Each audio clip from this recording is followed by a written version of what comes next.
ಶಂಭು ಕಲ್ಲೋಳ್ಕರ್ ಅವರು ತಮ್ಮ ಫ್ಯಾಮಿಲಿ ವಿರುದ್ಧವಾಗಿ ಒಂದು ಸಭೆ ಮಾಡ್ತಾ ಇದ್ದಾರೆ. ಆಮೇಲೆ ರಮೇಶ್ ಕುರ್ಚಿ ಅನ್ನೋರು ಮಾಜಿ ಶಾಸಕರು ಅವರು ಕೂಡ ಆಕ್ರೋಶ ವ್ಯಕ್ತಪಡಿಸ್ತಾರೆ. ಹುಡುಗರಿಗೆ ಟಿಕೆಟ್ ಕೊಡ್ತೀವಿ ಅಂತ ಹೇಳಿದ್ರಿ, ಆದ್ರೆ ಟಿಕೆಟ್ ಕೊಡ್ಲಿಲ್ಲ. ಯಾರು ಅವ್ರು ಹೇಳ್ತಾರೆ? ಯಾರೆಲ್ಲ ಎಲ್ಲಿ ಚುನಾವಣೆ ಅಂದ್ರೆ ಹಂಗೆ ಸುಮ್ಮನೆನಾ? ಹಂಗೆ ಯಾರು ಟಿಕೆಟ್ ಕೊಟ್ಟು ಹೌದಾ? ಅರ್ಜಿನ ಕೊಟ್ಟಿಲ್ಲ. ಯಾರೇನ್ ಮಾಡೋದು? ನಾವು ಅರ್ಜಿನ ಕೊಟ್ಟಿಲ್ಲ, ನಾವೇ ಕೊಡ್ಸಿದ ಅವ್ರಿಗೆ. ಯಾರು ಕೊಟ್ಟಿಲ್ಲ ಅಂತ ಹೇಳಿದ್ ನಾವ ಇಲ್ಲ. ನಮ್ ಜಿಲ್ಲೆಯಲ್ಲಿ ಯಾರು ಬರ್ತಲ್ಲ. ಕಲ್ಲೋಳ್ಕರ್ ಬಗ್ಗೆ ಒಂದ್ ಮಾತು ಹೇಳಿಕ್ ಕೊಟ್ಟಿಲ್ಲ. ಅವ್ರು ನಮ್ಮ ಪಕ್ಷದಲ್ಲಿಲ್ಲ. ನೀವು ಅದನ್ನ ಬಂಡಾಯ ಅಂತ ಹೇಳಿಕ್ ದಯವಿಟ್ಟು ಹೇಳಕ್ ಕೊಡಕ ನಮ್ಮ ಪಕ್ಷದಲ್ಲೇ ಇಲ್ಲ. ಅವ್ರ ಅದೇಂಗ್ ಬಂಡಾಯ ಆಗ್ತಾರೆ? ನಮ್ಮ ಪಕ್ಷಕ್ಕೂ ಅವ್ರಿಗೆ ಸಂಬಂಧ ಇಲ್ಲ. ಈಗ ನಮ್ ವಿರೋಧ ಮಾತಾಡುವಂತ ಪ್ರಶ್ನೆಯಲ್ಲಿ ಬರ್ತದೆ, ಕೇಳ್ಬೇಕು. ಅವ್ರು ಸ್ವತಂತ್ರ ಇದಾರ. ನಮ್ಮನ ಭಾಷೆನಲ್ಲಿ ಹೇಳುವಂತ ಪ್ರಶ್ನೆ ಇಲ್ಲ. ಅವ್ರು ಸ್ವತಂತ್ರವಾಗಿದ್ದಾರ. ಅವ್ರು ಏನ್ ಬೇಕಾದ್ರೆ ಅವ್ರು ಹೇಳಲಿಕ್ಕೆ ನಮ್ಮ ಪಕ್ಷದಲ್ಲಿ ಇದಾರ. ಅವ್ರ ನಮಗೆ ಯಾಕೆ ಕೇಳ್ತಾರಂತ ನಮ್ಮ ಪ್ರಶ್ನೆ. ಈಗ ನಮ್ಮ ಪಕ್ಷದಲ್ಲೇ ಇಲ್ಲ ಅವರು.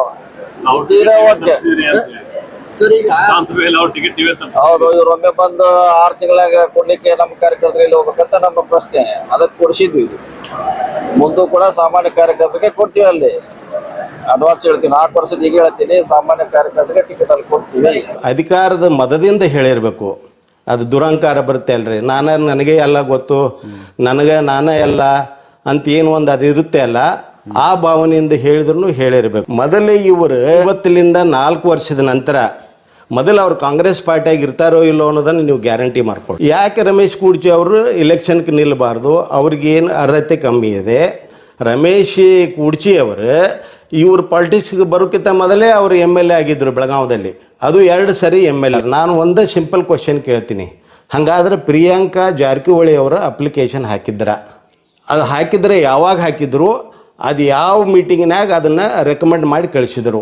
ಮತ್ತೊಂದು ಅವ್ರ ಮಾತಿಗೆ ಶಂಭು ಕಲ್ಲೋಳ್ಕರ್ ಅವರು ನಮ್ಮ ಪಕ್ಷದ ಸದಸ್ಯರಿಲ್ಲ ಅಂತ ಹೇಳ್ತಾ ಇದ್ದಾರೆ. ಹಾಗಾದ್ರೆ ಪ್ರಿಯಾಂಕಾ ಜಾರಕಿಹೊಳಿ ಅವರು ಇವರು ಕಾಂಗ್ರೆಸ್ ಪಕ್ಷದ ಸದಸ್ಯರಾಗಿ ಯಾವಾಗ ಮೆಂಬರ್ಶಿಪ್ ತೊಗೊಂಡಾರ ಮತ್ತು ಮೆಂಬರ್ಶಿಪ್ ಅಂಕೆಯನ್ನು ಪಬ್ಲಿಕ್ ಮಾಡೋಕ್ಕೆ ಅವಕಾಶ ಇದೆ? ನಮಸ್ಕಾರ, ಸದಾನಂದ ಬಾಮ್ನಿ ಯೂಟ್ಯೂಬ್ ವಾಹಿನಿಗೆ ಸ್ವಾಗತ. ಚಿಕ್ಕೋಡಿ ಲೋಕಸಭಾ ಕ್ಷೇತ್ರದಲ್ಲಿ ಈಗ ತ್ರಿಕೋನ ಸ್ಪರ್ಧೆ ಇದೆ. ಶಂಭು ಕಲ್ಲೋಳ್ಕರ್ ಅವರು ಸ್ವತಂತ್ರವಾಗಿ ಸ್ಪರ್ಧೆ ಮಾಡಿದ್ರಿಂದ ಇಲ್ಲಿ ತ್ರಿಕೋನ ಸ್ಪರ್ಧೆ ಏರ್ಪಟ್ಟಿದೆ. ಈ ಮೊದಲು ನೇರ ಚುನಾವಣೆ ಇತ್ತು. ಈ ಹಿಂದಿನ ಎಲ್ಲ ಚುನಾವಣೆಗಳು ಕೂಡ ಕಾಂಗ್ರೆಸ್ ಮತ್ತು BJP ಎರಡೇ ನೇರ ಸ್ಪರ್ಧೆ ಇತ್ತು. ಆದರೆ ಶಂಭು ಕಲ್ಲೋಳ್ಕರ್ ಯಾವಾಗ ಈ ಸ್ವತಂತ್ರವಾಗಿ ಸ್ಪರ್ಧೆ ಮಾಡಿದರು ಆಗ ತ್ರಿಕೋನ ಸ್ಪರ್ಧೆ ಏರ್ಪಟ್ಟಿದೆ ಅಂತ ಹೇಳ್ಬೋದು. ಶಂಭು ಕಲ್ಲೋಳ್ಕರ್ ಬಗ್ಗೆ ಹೇಳಬೇಕಾದ್ರೆ ಇವರು 1991 ಬ್ಯಾಚ್ IAS ಆಫೀಸರ್ಸು. ಇವರಿಗೆ ಟಿಕೆಟ್ ಸಿಗಬೇಕಾಗಿತ್ತು ರಾಯಬಾಗ್ ಕ್ಷೇತ್ರದಲ್ಲಿ. ಆದರೆ ಕಾಂಗ್ರೆಸ್ ನಾಯಕರು ಮೋಸ ಮಾಡಿಬಿಟ್ರು. ಸಿದ್ದರಾಮಯ್ಯ ಮೋಸ ಮಾಡಿದರು, ಮಲ್ಲಿಕಾರ್ಜುನ್ ಖರ್ಗೆ ಅವರು ಮೋಸ ಮಾಡಿದರು, ಅಂತ DK ಶಿವಕುಮಾರ್ ಮೋಸ ಮಾಡಿದರು, ಸತೀಶ್ ಜಾರಕಿಹೊಳಿ ಕೂಡ ಮೋಸ ಮಾಡಿದರು. ಯಾಕಂದರೆ ಟಿಕೆಟ್ ಕೊಡ್ತೇವೆ ನೀವು ಬನ್ನಿ ಅಂತ ಹೇಳಿದಾಗ ಅವರು ರಾಜೀನಾಮೆ ಕೊಟ್ಟು ಬಂದಿದ್ದರು. ಆದರೆ ಮೊದಲನೇ ಲಿಸ್ಟದಲ್ಲಿ ಇರಲಿಲ್ಲ, 2ನೇ ಲಿಸ್ಟದಲ್ಲಿರಲಿಲ್ಲ, 3ನೇ ಲಿಸ್ಟದಲ್ಲಿ ಇರಲಿಲ್ಲ. ಹೀಗಾಗಿ ನಾರಾಜಾಗಿದ್ದಾರೆ, ಅಪಮಾನ ಆಗಿಬಿಟ್ರು. ಕಾಂಗ್ರೆಸ್ನವರು ದೊಡ್ಡ ಪ್ರಮಾಣದಲ್ಲಿ ಅನ್ಯಾಯ ಮಾಡಿಬಿಟ್ರು ಅಂತ ಹೇಳ್ಬೋದು. ಹಾಗೆ ನೋಡಿದ್ರೆ ಇವರಿಗೆ ಟಿಕೆಟ್ ಕೊಟ್ಟಿದ್ದರೆ ಅಲ್ಲಿ ಕಾಂಗ್ರೆಸ್ ಒಂದು ಖಾತೆಯನ್ನು ಓಪನ್ ಮಾಡ್ಬೋದಿತ್ತು. ಈ ಸಲ ಹೇಗಾದರೂ ಮಾಡಿ ನಾನು MP ಆಗಬೇಕು ಅನ್ನುವಂಥ ಹುಮ್ಮಸ್ಸಿನಲ್ಲಿ ಅವರು ಪ್ರಚಾರವನ್ನು ಮಾಡ್ತಾಯಿದ್ದಾರೆ. ಈ ಮಂಥನದ ಬಗ್ಗೆ ಹೇಳಬೇಕಾದ್ರೆ ಇವರನ್ನು ಡಾಕ್ಟರ್ ಶಿವರುದ್ರ ಕಲ್ಲೋಳ್ಕರ್ ಅವರು ಸಾಹಿತಿಗಳು, ಉಪನ್ಯಾಸಕರು ಮತ್ತು PhD ಪದವೀಧರರು. ಇವರ ಮನೆಯಲ್ಲೇ 15 ಮಂದಿ PhD ಪದವೀಧರಿದ್ದಾರೆ. ನಂತರ 35 ಜನ MA ಪದವೀಧರಿದ್ದಾರೆ. ಅಂತ ಒಂದು ದೊಡ್ಡ ಕುಟುಂಬ ಇದು. ಬೆಳಗಾವಿ ಜಿಲ್ಲೆಯಲ್ಲಿ ದಲಿತರಲ್ಲಿ ಅತ್ಯಂತ ಶಿಕ್ಷಣವಂತ ಕುಟುಂಬ ಇದೆ ಅಂತ ಹೇಳ್ಬೋದು. ಹೀಗಾಗಿ ಇವರ ಹೆಸರು ಇಲ್ಲಿ ಫೇಮಸ್ ಇದೆ. ಕುರ್ಚಿ ಮತ್ತು ರಾಯಬಾಗ್ ಕ್ಷೇತ್ರದಲ್ಲಿ ದೊಡ್ಡ ಒಂದು ಅಂತರದ ಮತಗಳನ್ನು ಈ ಸಲ ಪಡೆಯುವಂಥ ಸಾಧ್ಯತೆ ಭಾಳ ಹೆಚ್ಚಿದೆ.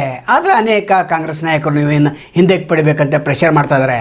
ಆದರೆ ಇಲ್ಲಿವರೆಗೆ ಇವರು ಯಾವುದಕ್ಕೂ ಕೂಡ ನಾನು ಹಿಂದೆ ಸರಿಯೋದಿಲ್ಲ ಅನ್ನುವಂಥ ಮಾತುಗಳನ್ನು ಆಡಿದ್ದಾರೆ. ಹಾಗೆ ನೋಡಿದರೆ ಸತೀಶ್ ಜಾರಕಿಹೊಳಿ ಇವರೇ ಟಿಕೆಟ್ ಕೊಡಬೇಕಾಗಿತ್ತು. ದಲಿತ ವಿರೋಧಿ ನೀತಿಯನ್ನು ಇವರು ಅನುಸರಿಸ್ತಾ ಇದ್ದಾರೆ. ಬುದ್ಧ ಬಸವ ಅಂಬೇಡ್ಕರ್ ನೀತಿ ವಿರುದ್ಧವಾಗಿ ಇವರಿದ್ದಾರೆ. ಕೇವಲ ಹೆಸರು ಮಾತ್ರ ಅದು. ಇದನ್ನೆಲ್ಲ ರಾಜಕೀಯ ತಮ್ಮ ಕುಟುಂಬ ವಿಸ್ತರಣೆಗಾಗಿ ರಾಜಕೀಯ ಲಾಭಕ್ಕಾಗಿ ಬುದ್ಧ ಬಸವ ಅಂಬೇಡ್ಕರ್ನ ಬಳಸಿಕೊಳ್ತಾ ಇದ್ದಾರೆ ಅನ್ನುವಂಥ ಆರೋಪವನ್ನು ಕೂಡ ಶಂಭು ಕಲ್ಲೋಳ್ಕರನ್ನು ಶಿವರುದ್ರ ಕಲ್ಲೋಳ್ಕರ್ ಅವರು ಮಾಡಿದ್ದಾರೆ. ಅನೇಕ ಸಂದರ್ಶನಗಳಲ್ಲಿ ಇದನ್ನೇ ಹೇಳಿದ್ದಾರೆ. ಅದು ಅಲ್ಲದೆ ಶಂಭು ಕಲ್ಲೋಳ್ಕರ್ ರಾಜೀನಾಮೆ ಕೊಟ್ಟ ನಂತರ ದಾವಣಗೆರೆ ದೊಡ್ಡ ಸಮಾರಂಭದಲ್ಲಿ ಇವರನ್ನ ಕಾಂಗ್ರೆಸ್ ಸೇರ್ಪಡೆ ಮಾಡಿಕೊಂಡ್ರು.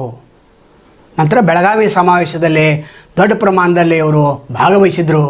ಅದು ಅಲ್ಲದೆ 5 ಗ್ಯಾರಂಟಿಗಳನ್ನು ಇಡೀ ಕ್ಷೇತ್ರ ತುಂಬ ಹಂಚಿದರು. ಆದರೂ ಕೂಡ ಇವರಿಗೆ ಟಿಕೆಟ್ ಸಿಗಲಿಲ್ಲ. ಇದಕ್ಕೆ ಸತೀಶ್ ಜಾರಕಿಹೊಳಿ ಅವರು ಕಾರಣ. ಇವರು ಸಾಮಾನ್ಯ ಕಾರ್ಯಕರ್ತೆ ಕೊಡ್ತೇನೆ, ಮುಂದಿನ ವರ್ಷವೂ ಕೂಡ ನಾನು ಶಂಭು ಕಲ್ಲೋಳ್ಕರ್ ಅವರಿಗೆ ಕೊಡೋದಿಲ್ಲ ಅನ್ನೋ ಅರ್ಥದಲ್ಲಿ ಹೇಳಿದ್ದಾರೆ. ಇದು ದಲಿತ ವಿರೋಧಿ ನೀತಿಯನ್ನು ಎತ್ತಿ ತೋರಿಸ್ತದೆ ಅನ್ನುವಂಥ ಮಾತುಗಳು ಕೂಡ ಕೇಳಿಬರ್ತವೆ. ಇಲ್ಲಿ ದೊಡ್ಡ ಪ್ರಮಾಣದಲ್ಲಿ ದಲಿತ ಮುಖಂಡರೆಲ್ಲ ಒಂದಾಗ್ತಾ ಇದ್ದಾರೆ. ಹೀಗಾಗಿ ಸತೀಶ್ ಜಾರಕಿಹೊಳಿಗೆ ದಿಗಿಲು ಉಂಟಾಗಿದೆ.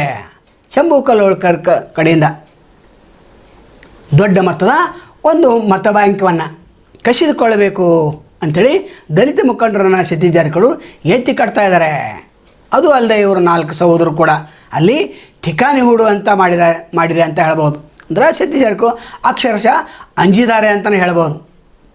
ಒಟ್ಟಾರೆ ಇಲ್ಲಿ 60,000 ಮತಗಳನ್ನು ಶಂಭು ಕಲ್ಲೋಳ್ಕರ್ ಪಡೆದರೆ ಅನಾ ಸಾಬ್ ಜೊಲ್ಲೆ ಆಯ್ಕೆ ಗ್ಯಾರಂಟಿ. ಹೀಗಾಗಿ ಹೇಗಾದರೂ ಮಾಡಿ ದಲಿತ ಮತಗಳು ನಮ್ಮ ಕಡೆ ಬರಬೇಕು ಅನ್ನುವಂಥ ಪ್ರಯತ್ನದಲ್ಲಿ ಸತೀಶ್ ಜಾರಕಿಹೊಳಿ ಇದ್ದಾರೆ. ಯಾರು ಆಯ್ಕೆ ಆಗಲಿ ಬಿಡಲಿ, ಆದರೆ ಇಲ್ಲಿ ತ್ರಿಕೋನ ಸ್ಪರ್ಧೆ ಇದೆ. ಶಂಭು ಕಲ್ಲೋಳ್ಕರ್ ಕೂಡ ನಾನು ಆಯ್ಕೆ ಆಗ್ತೇನೆ, ಯಾಕಂದರೆ IAS ಅಧಿಕಾರಿ ನಾನು, ಜಿಲ್ಲೆಗೆ ಏನು ಮಾಡಬೇಕು, ಈ ಕ್ಷೇತ್ರಕ್ಕೆ ಏನು ಮಾಡಬೇಕು ಎಲ್ಲ ನನಗೆ ಪರಿಚಯ ಇದೆ. ಎಷ್ಟೋ ಮುಖ್ಯಮಂತ್ರಿಗಳು ನನ್ನ ಕೈಗಳಿಗೆ ಕೆಲಸ ಮಾಡಿದ್ದಾರೆ ಅಂತ ಹೇಳ್ತಾ ಇದ್ದಾರೆ. ಹಾಗೆ ನೋಡಿ ಶಂಭು ಕಲ್ಲೋಳ್ಕರ್ಗೆ ದೊಡ್ಡ ಪ್ರಮಾಣದಲ್ಲಿ ಕಾಂಗ್ರೆಸ್ನವರು ಅನ್ಯಾಯ ಮಾಡಿದ್ದಾರೆ. ಈ ಸಲ ಸತೀಶ್ ಜಾರಕಿಹೊಳಿ ಅವರು ಏನಾದರೂ ಸೋತ್ರೆ ಅದು ಶಂಭು ಕಲ್ಲೋಳ್ಕರ್ ಕೊಡುಗೆ ಅಂತ ಹೇಳ್ಬೋದು. ನಾಳೆ ಮತ್ತೊಂದು ತಮ್ಮನ್ನು ಭೇಟಿಯಾಗ್ತೇವೆ.